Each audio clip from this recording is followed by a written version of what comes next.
जीत ले हम सारी दुनिया। बीच हमें आज बोने दो, रोज उसे थोड़ा बढ़ने दो। छू लेंगे आकाश हम, मन के विचार हकीकत बने। सिद्धि फल से आनंद देंगे, कोशिश कर बढ़े, सोच बुलंद करे।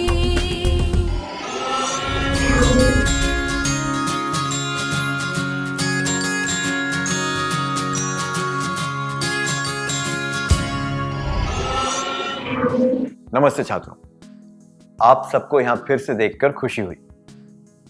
पिछले कुछ सत्रों में हमने सीखा कि समस्या क्या होती है, उसे कैसे पहचाना जा सकता है, समस्या को हल करने के चरण कौन से होते हैं, समस्या का परिणाम कैसे समझा जा सकता है, उसके समाधानों का विश्लेषण कैसे कर सकते हैं और उसका हल कैसे ढूंढ सकते हैं।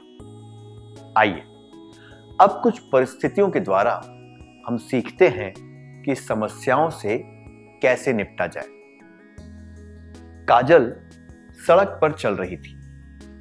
एक आदमी शराब पीकर साइकिल चला रहा था। उसका संतुलन बिगड़ गया और वो काजल से टकराकर नीचे गिर गया। लड़खड़ाते हुए उसने खड़े होने की कोशिश की और वो काजल को भला बुरा कहने लगा। अगर आप काजल की जगह होते तो आप क्या करते? 1. उस शराबी के साथ झगड़ा करने लग जाते। 2. उस शराबी से माफी मांगते। 3. उस शराबी पर ध्यान नहीं देते और आगे बढ़ जाते। क्या आप दोनों इस दृश्य का अभिनय करके दिखा सकते हैं कि आप इनमें से कौन सा विकल्प चुनते?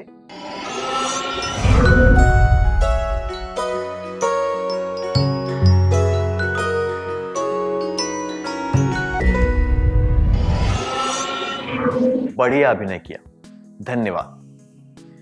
किसी शराबी से झगड़ना या उससे ऐसी गलती की माफी मांगना जो आपने ना की हो, ये अनुचित जवाब है। ये दर्शाते हैं कि आप में आत्मसम्मान की कमी है। ऐसी परिस्थिति में उस शराबी पर ध्यान न देना ही उचित है। समस्या से बचने का ये एक तरीका है। समस्या से निपटने के लिए उससे बचें। किन परिस्थितियों से बचना चाहिए? जो समस्याएं अस्थायी होती हैं और जिनका कोई गहरा नकारात्मक परिणाम नहीं होता, उनसे बचना चाहिए। मैं दोहराता हूं, जो समस्याएं अस्थायी होती हैं और जिनका कोई गहरा नकारात्मक परिणाम नहीं होता, उनसे बचना चाहिए। अब एक क्रियाकलाप करेंगे। क्या आपने कभी किसी समस्या से बचने की कोशिश की है, जैसे कि बड़े छात्रों की या फिर किसी और की धौंस से बचना? क्या आप इसके बारे में सबको बताना चाहेंगे?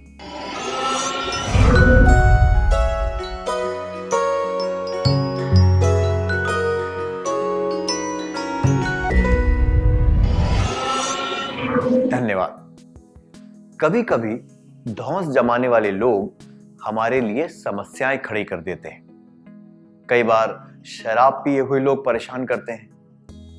कभी ऐसा भी हो सकता है कि आपने कुछ ना किया हो, फिर भी कोई ताकतवर व्यक्ति आपको सताने लगे। ऐसे लोगों से झगड़ने की जगह उन पर ध्यान न देना ही बेहतर होता है।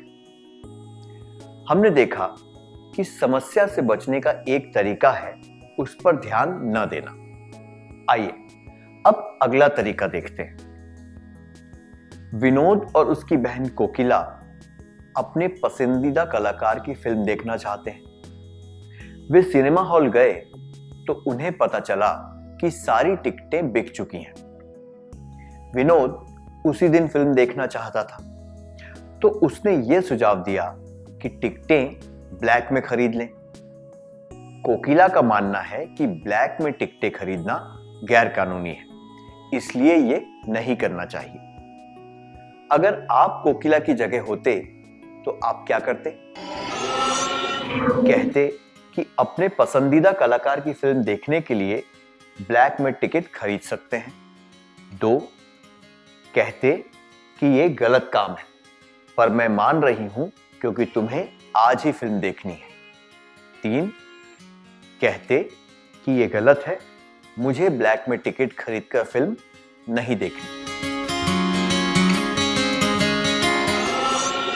क्या आप में से एक विद्यार्थी आगे आकर ये अभिनय करके दिखा सकते हैं कि अगर आप कोकिला की जगह होते तो क्या करते?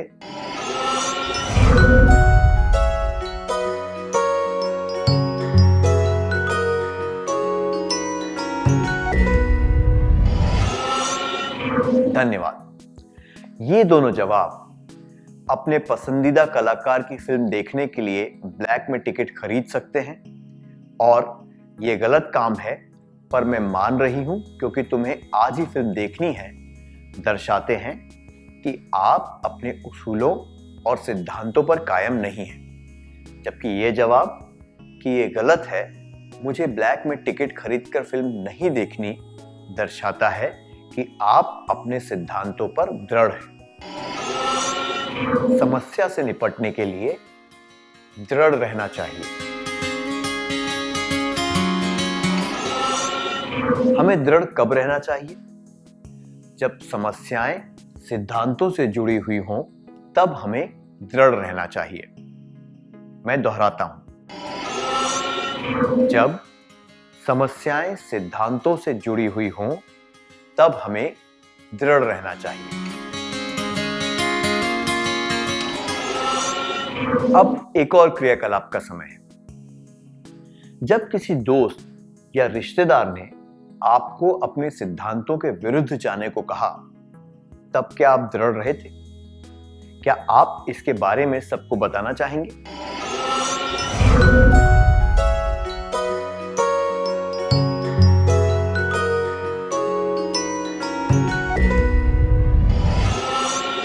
अपने अनुभव के बारे में बताने के लिए धन्यवाद। कभी-कभी दोस्त और साथी हमें कुछ अनुचित काम करने को कहते हैं जो हमारे सिद्धांतों के विरुद्ध होते हैं। ऐसी बातों का बुरा मानने से या उनसे बचने से कुछ हासिल नहीं होता।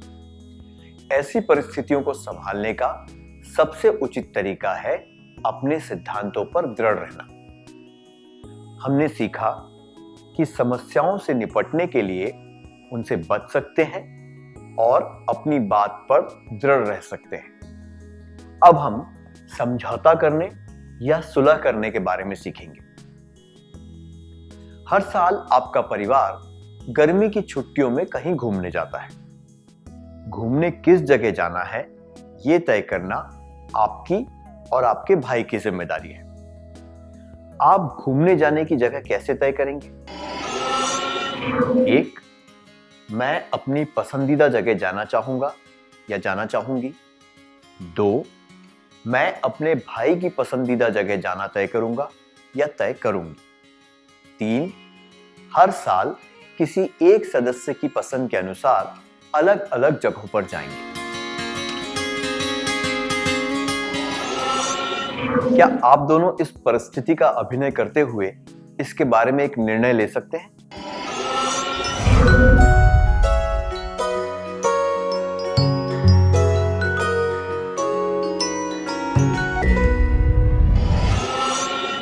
बहुत अच्छा अभिनय था, धन्यवाद। हमेशा अपनी पसंद या दूसरों की पसंद की जगह पर जाना दर्शाता है कि सबकी पसंद व भावनाओं पर ध्यान नहीं दिया जा रहा है। इसलिए ये दोनों विकल्प अनुचित हैं। प्रत्येक सदस्य की पसंद के अनुसार हर साल अलग अलग जगह जाना उचित है, क्योंकि इससे समस्या बढ़ती नहीं है और इस सुलह करने के तरीके से काम भी हो जाता है। समस्या से निपटने का यह भी एक तरीका है। समस्या से निपटने के लिए समझौता अथवा सुलह करें। हमें यह तरीका कब अपनाना चाहिए? सरल और साधारण समस्याओं को सुलझाने के लिए समझौते का तरीका अपनाना चाहिए। मैं दोहराता हूं, सरल और साधारण समस्याओं को सुलझाने के लिए समझौते का तरीका अपनाना चाहिए। अब एक क्रियाकलाप करेंगे।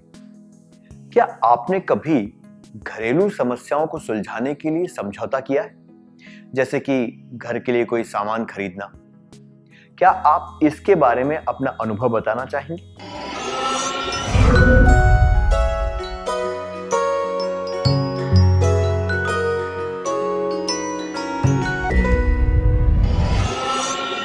क्या पहनना है, खाने में क्या खाना है, कौन सा चैनल देखना है, पिकनिक के लिए कहां जाना है, इन बातों का निर्णय लेने के लिए समझौता ही सबसे उचित तरीका है। हमेशा अपनी बात मनवाना या फिर हमेशा दूसरों के सामने झुक जाना, ये नहीं करना चाहिए। अब तक हमने ये सीखा है, समस्या से बचना, दृढ़ रहना और समझौता करना। अब हम बात मान लेने के बारे में जानेंगे। आप हमेशा एक फिल्म देखना चाहते थे और आपने अपने दोस्त को साथ आने को कहा।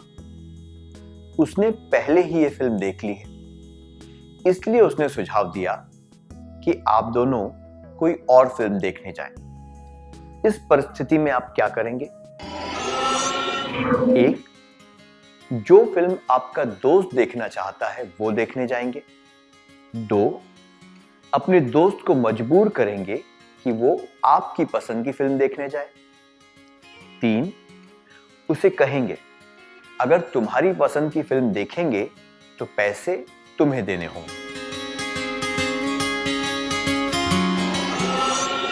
आप कौन सा विकल्प चुनेंगे? क्या आप में से एक विद्यार्थी आगे आकर इसका अभिनय करके दिखा सकते हैं?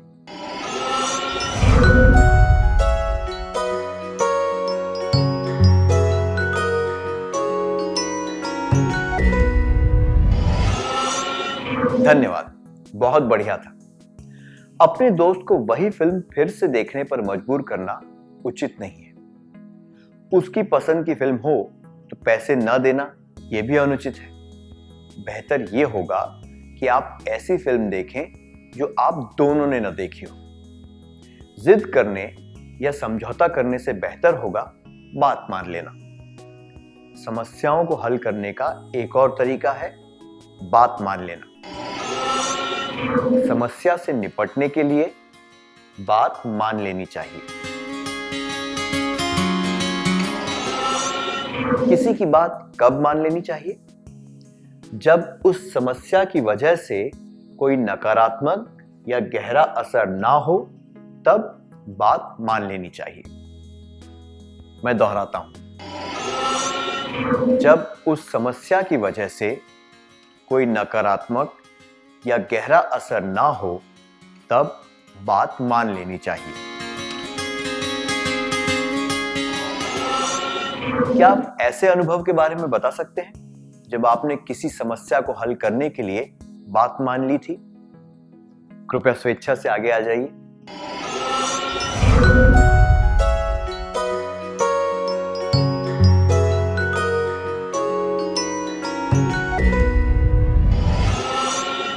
धन्यवाद। कभी कभी आपके दोस्त चाहते हैं कि आप उनकी पसंद के रंग के कपड़े पहने।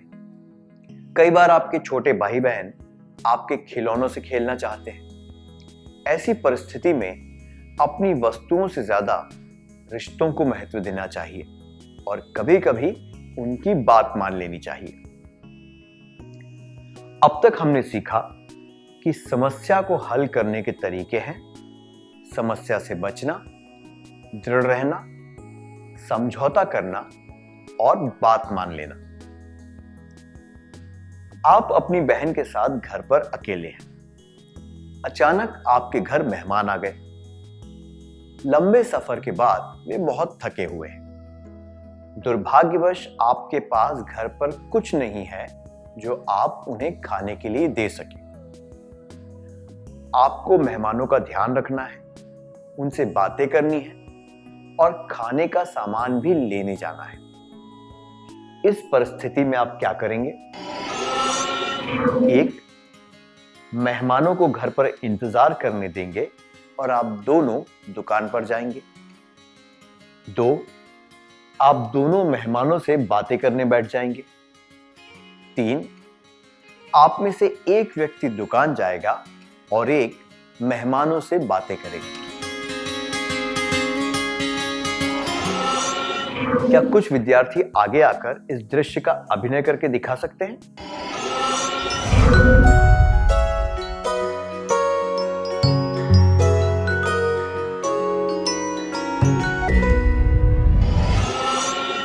धन्यवाद।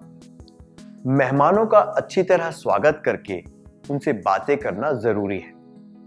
यह भी जरूरी है कि उन्हें अच्छी तरह खिलाया पिलाया जाए, खास तौर पर जब वे लंबा सफर करके आए हों।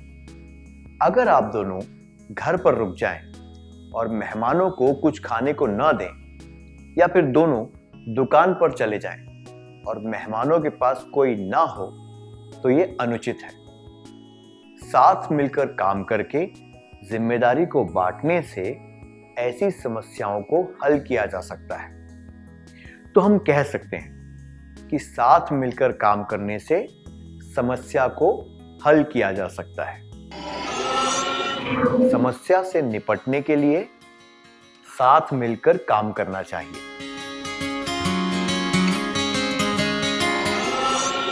इस तरीके का प्रयोग किन परिस्थितियों में करना चाहिए? जब समय की कमी हो तब साथ मिलकर समस्या को हल करना चाहिए। मैं दोहराता हूं, जब समय की कमी हो तब साथ मिलकर समस्या को हल करना चाहिए। अब एक क्रियाकलाप करेंगे। आपने कुछ परिस्थितियों में, जैसे स्कूल के वार्षिकोत्सव के लिए या फिर घर बदलते समय, साथ मिलकर काम किया होगा। क्या आप सबको अपने अनुभव के बारे में बताना चाहेंगे?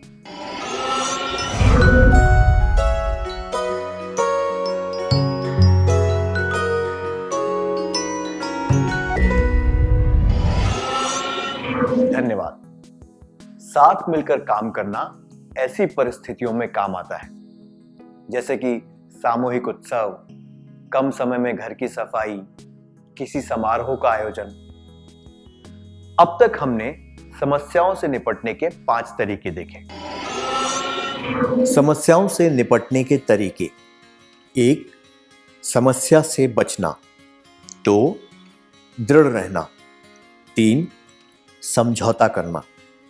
4. बात मान लेना। 5. साथ मिलकर काम करना।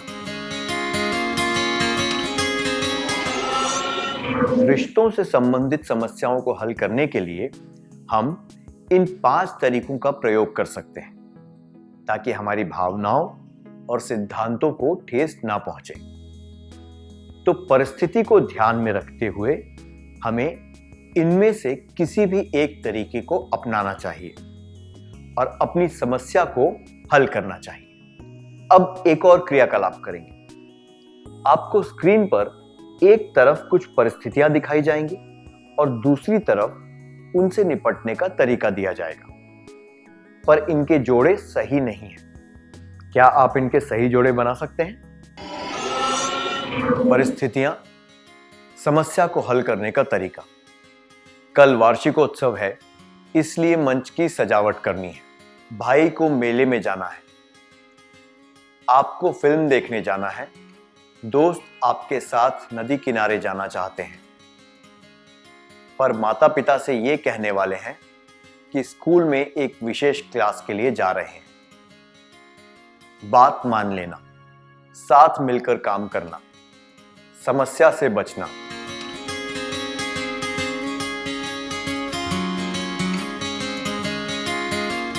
एक लफंगा आपको छेड़ रहा है। आप अपने भाई के साथ एक कमरे में रहते हैं। आप बारी बारी से कमरे की सफाई की जिम्मेदारी उठाते हैं। आज आपकी बारी है, पर दूसरे शहर से आपका एक दोस्त आपसे मिलने आया है और पूरा दिन आपके साथ बिताना चाहता है। समझौता, दृढ़ रहना।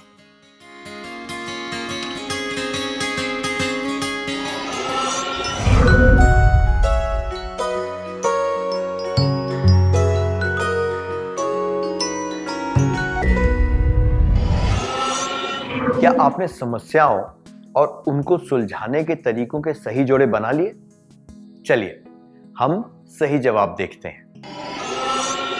परिस्थितियां, समस्या को हल करने का तरीका। कल वार्षिकोत्सव है, इसलिए मंच की सजावट करनी है। साथ मिलकर काम करना। भाई को मेले में जाना है। आपको फिल्म देखने जाना है। बात मान लेना। दोस्त आपके साथ नदी किनारे जाना चाहते हैं, पर माता पिता से यह कहने वाले हैं कि स्कूल में एक विशेष क्लास के लिए जा रहे हैं। दृढ़ रहना। एक लफंगा आपको छेड़ रहा है। समस्या से बचना। आप अपने भाई के साथ एक कमरे में रहते हैं। आप बारी बारी से कमरे की सफाई की जिम्मेदारी उठाते हैं। आज आपकी बारी है, पर दूसरे शहर से आपका एक दोस्त आपसे मिलने आया है और पूरा दिन आपके साथ बिताना चाहता है। समझौता। अगर हम समस्याओं को सुलझाने के लिए इन तरीकों का उचित प्रयोग करने लगें, तो हम बेकार के झगड़ों से और डर से बच सकते हैं। क्या अब हम सत्र का सार संक्षेप कर लें?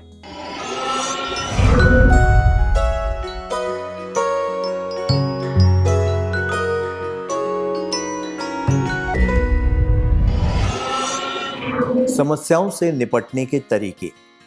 1. समस्या से बचना। 2. दृढ़ रहना। 3. समझौता करना। 4. बात मान लेना। 5. साथ मिलकर काम करना। अच्छी तरह सार संक्षेप करने के लिए धन्यवाद। अब हम थोड़ा गृह कार्य लिख लेते हैं, ताकि ये बातें हमें अच्छी तरह याद रहें।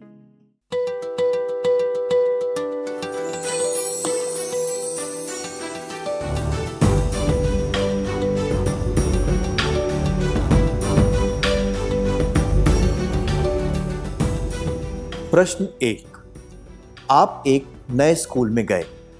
आप नए दोस्त बना रहे हैं। आप दोस्तों के एक समूह से मिले। उन्हें तंबाकू वाला गुटखा चबाने की आदत है और उन्होंने आपको भी गुटखा दिया। आपने गुटखा लेने से मना कर दिया, पर उन्होंने आप पर दबाव डालते हुए एक बार गुटखा चबाने को कहा। अब आप क्या करेंगे? जवाब। 1. मैं एक अच्छा बहाना बनाऊंगी और धीरे धीरे उनसे दूर रहने लगूंगी। 2. मैं तंबाकू वाला गुटखा चबाना शुरू कर दूंगी। 3. मैं उन्हें सुधारने की कोशिश करूंगा। प्रश्न 2। आप और आपकी बहन को साइकिल चलाना पसंद है और आप दोनों अच्छी तरह साइकिल चला लेते हैं। आप साथ में स्कूल जाते हैं। आपके माता पिता ने एक साइकिल खरीदी है ताकि आप आसानी से स्कूल जा सकें। इस परिस्थिति में आप क्या करेंगे? जवाब। 1. मैं हमेशा उसे साइकिल चलाने दूंगा। 2. हम बारी बारी से साइकिल चलाएंगे। 3. मैं कहूंगी तुम छोटी हो, इसलिए रोज मैं ही साइकिल चलाऊंगा।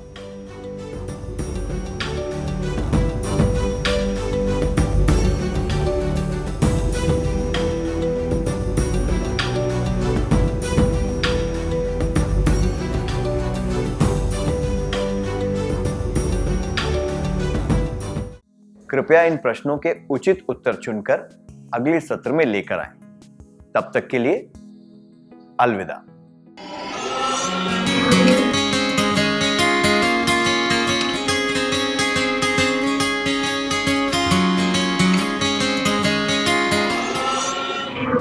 नमस्ते छात्रों, क्या आपने गृह कार्य पूरा कर लिया? क्या हम उत्तर जांच लें?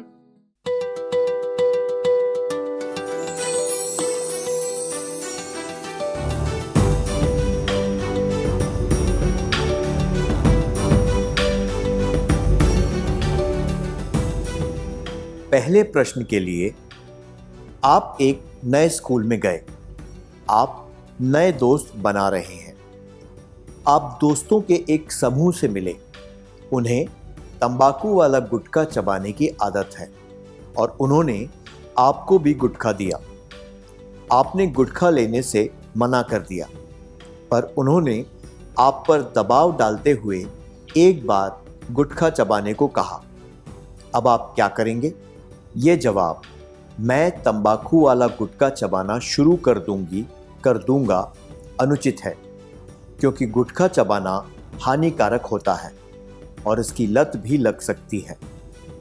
अपने दोस्तों को खुश करने के लिए ऐसा करना बहुत खतरनाक साबित हो सकता है। ये जवाब, मैं उन्हें सुधारने की कोशिश करूंगी अनुचित है।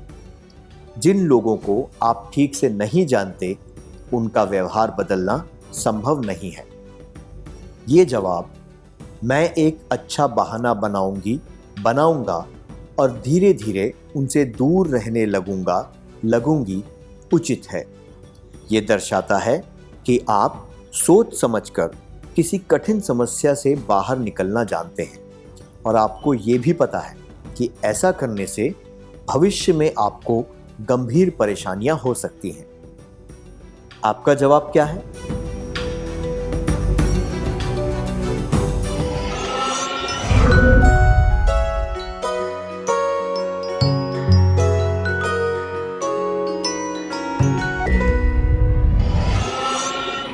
अगले प्रश्न के लिए, आप और आपकी बहन को साइकिल चलाना पसंद है और आप दोनों अच्छी तरह साइकिल चला लेते हैं। आप साथ में स्कूल जाते हैं। आपके माता पिता ने एक साइकिल खरीदी है ताकि आप आसानी से स्कूल जा सकें। इस परिस्थिति में आप क्या करेंगे? ये जवाब, मैं हमेशा उसे साइकिल चलाने दूंगी अनुचित है, क्योंकि आपको भी साइकिल चलाने का आनंद लेना चाहिए। इस परिस्थिति में आपको किसी की बात मानने की ज़रूरत नहीं है। ये जवाब, मैं कहूंगी तुम छोटी हो, इसलिए रोज मैं ही साइकिल चलाऊंगी अनुचित है। ये दर्शाता है कि आप उसके साथ अन्याय कर रहे हैं और ज़बरदस्ती अपनी बात मनवा रहे हैं। ये जवाब, हम बारी बारी से साइकिल चलाएंगे उचित है। ये दर्शाता है कि आप समस्या को हल करने के लिए समझौते से काम कर रहे हैं और इसमें किसी के साथ भी अन्याय नहीं हो रहा है। आपका जवाब क्या है?